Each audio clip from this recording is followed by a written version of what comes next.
योग्यांचे म्हणणे आहे की या सिद्धी रसायनांनी प्राप्त होऊ शकतात. तुम्हा सगळ्यांना माहिती असेल की रसायनशास्त्र हे किमयेपासून निघाले आहे. पूर्वीचे लोक परीस, अमृत इत्यादींचा शोध करीत असत. भारतात रासायन नावाचा एक संप्रदाय होता. त्याचे मत असे होते की ज्ञान, अध्यात्म, धर्म वगैरे सर्व चांगल्याच गोष्टी आहेत, पण शरीररूप साधनांच्या द्वारेच या गोष्टी प्राप्त होऊ शकणाऱ्या आहेत.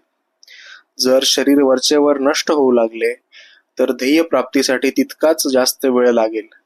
उदाहरणार्थ, एखादा माणूस योगाभ्यास करून आध्यात्मिक भावांनी संपन्न होऊ इच्छितो, पण हे लक्ष्य साध्य होण्यापूर्वीच तो मरून जातो. फिरून तो शरीर धारण करतो, प्रयत्न करतो व फिरून मरतो.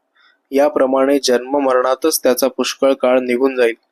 जर शरीर सबल व निर्दोष करता आले व त्यामुळे जन्ममरण चुकवता आले तर तितकाच काळ साधनेसाठी वाचवता येईल.